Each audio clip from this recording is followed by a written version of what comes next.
Hey everybody, how's it going? I hope everybody's doing well. I've read a few articles recently that ask the question, do you think what's happening in Afghanistan right now is going to distract the president from his gun control agenda? Is it such a big deal what's going on that maybe gun control gets put on the back burner? And I have something to say about that, so let's talk about it.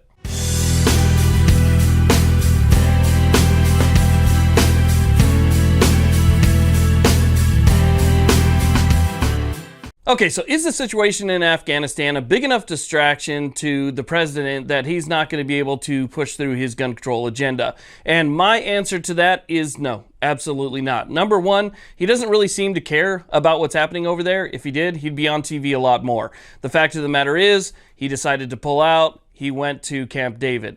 Then he got too much pressure. He came back. He gave, a 5 or 10 minute speech, went right back to Camp David. So there's not much that he's actually doing except for delegating things to other people and just letting it go. So he's kind of stepped away from actually being a part of planning for what's going to happen next. So we know that he doesn't really care all that much about what's going on over there.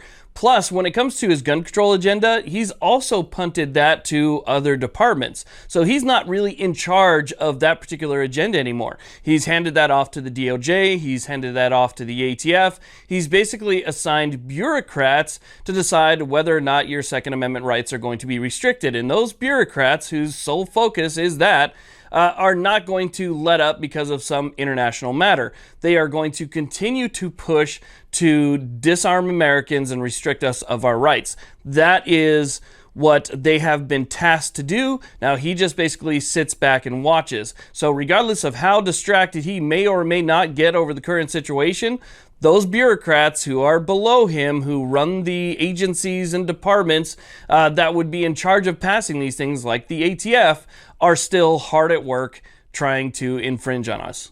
Now, to put it bluntly, I don't think the struggle to maintain our Second Amendment rights will ever stop. There's always going to be people out there whose sole focus in life is to try and take those things away. And they are going to stop at nothing in order to do that. So generations from now, there will still be a struggle to maintain our Second Amendment rights as long as we can hold on to them for as long as possible and we don't ever give up. That's the only way that they win, is if we give up. So is this going to distract him? Yeah, let's just say it does. Okay, let's just say it does. It's only going to be momentary. It's only going to be temporary, and then things would be right back on. So it's not like, okay, well, he's distracted now. There's a chance that maybe, the ATF doesn't ban this or ban that, and the DOJ doesn't come after this or that, or maybe Congress is so busy figuring out what's going on that they don't go through with legislation. Even if all of those things were wiped off of the table today, when this whole situation is over, they would be right back on the table. So it's not necessarily, are we able to relax because he's distracted? Are we able to relax because Congress is distracted? I think that's a little bit more of the question that people are really posing.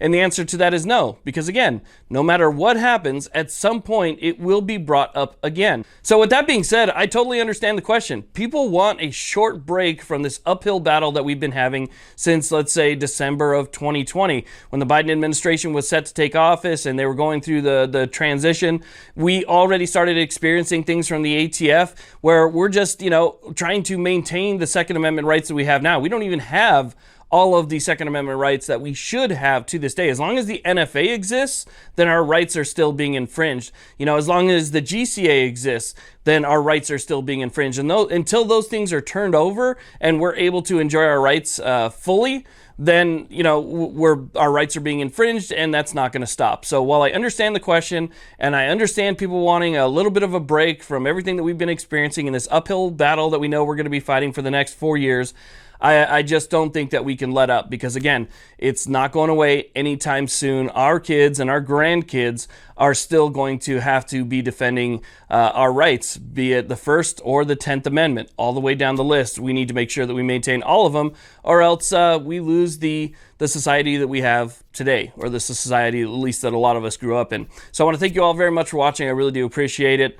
Please like, subscribe if you haven't already. Have a great day.